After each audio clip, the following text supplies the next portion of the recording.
दूसरी तरफ सदर मजलिस बैरिस्टर असदुद्दीन ओवैसी ने वज़ीर-ए-आज़म नरेंद्र मोदी के एक हैं तो सेव हैं के नारे पर शदीद रद्द-ए-अमल का इजहार किया। महाराष्ट्र के सेंट्रल औरंगाबाद में इंतखाबी मुहिम के दौरान मीडिया से बात करते हुए बैरिस्टर ओवैसी ने कहा कि इसका मतलब ये है कि गुज़िश्ता 10 साल से क्या हम सेव नहीं हैं। जमात इस्लामी को लेकर बीजेपी के बाज़ कायदीन के इल्ज़ामात पर बैरिस्टर ओवैसी ने कहा कि वक्फ कमेटी के सदर नशीन ने जमात इस्लामी को एक फ़रीक के तौर पर मुश्तरका पार्लिमानी कमेटी के इजलास में मदऊ किया था। आखिर ये लोग कितना झूठ बोलेंगे। बैरिस्टर ओवैसी ने महाराष्ट्र में किसानों की खुदकुशी वाक़यात का हवाला दिया और कहा कि अपनी नाकामियों को छुपाने के लिए जिहाद का नाम लिया जा रहा है। अपने सियासी फ़ायदे के लिए एक तबके को निशाना बनाने की कोशिश की जा रही है। बैरिस्टर ओवैसी ने कहा कि आज के दौर में दलित, मराठा और अक़लियतों को एक होने की ज़रूरत है। बैरिस्टर ओवैसी ने कहा कि वक्फ मुश्तरका पार्लिमानी कमेटी के सदर नशीन जो दौरे कर रहे हैं वो मुनासिब नहीं है और हम उनके इस दौरे का बायकॉट करेंगे।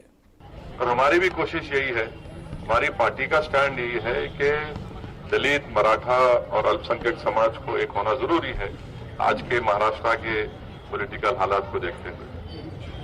आप जेपीसी के साथ जाएंगे क्या? जेपीसी पूरे स्टेट में निकल रही है। जेपीसी का हमारे जितने नॉन बीजेपी के जो मेंबर्स हैं, हम तमाम ने मिलकर ये फैसला लिया कि ये जो कमेटी जा रही है गुवाहाटी को, फिर उसके बाद उड़ीसा को, फिर पटना को, लखनऊ को, यहाँ पर हम लोग इसका बायकॉट करेंगे और उसके रीजन भी हम लोग दे चुके हैं।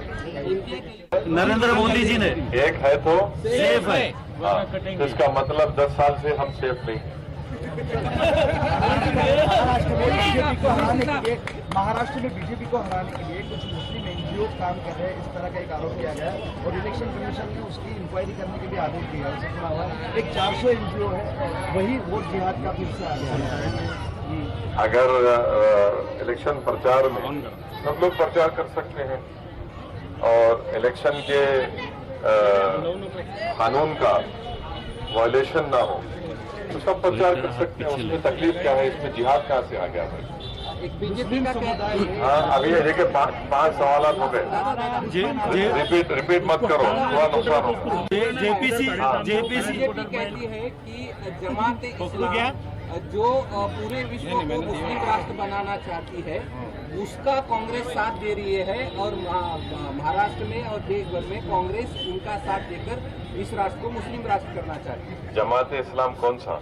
जमात इस्लाम हिंद। क्या कर रहे हैं वो? एक बात बोलो आपको, हमारे पार्लियामेंट की जो वक्फ कमेटी है ना और उसका चेयरमैन बीजेपी के हैं, वो जमात इस्लामी हिंद को एज ए स्टेक होल्डर बुलाए थे। कितना झूठ बोलेंगे यार, इतना तो झूठ नहीं बोलना चाहिए ना। अभी ऐसा नहीं करते। ऐसा है ना कि वो मशहूर गाना है, हम तो नहीं सुनते, झूठ बोले तो कौवा काटे।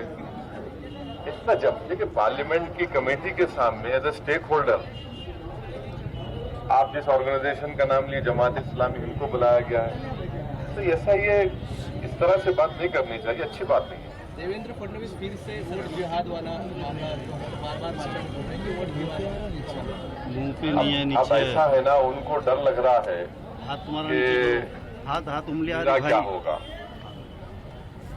वो एक मशहूर डायलॉग था, देखो पिक्चर का, क्या होगा, तो इनको भी लग रहा है कि मेरा क्या होगा, तो परेशान है। तो इसी देखिए आपने क्या काम किया वो नहीं बता पा रहे हैं।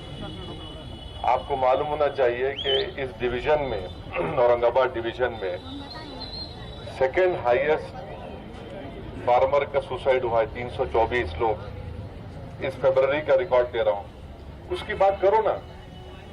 किसान सुसाइड कर लिया 324, ये गवर्नमेंट का आंकड़े हैं।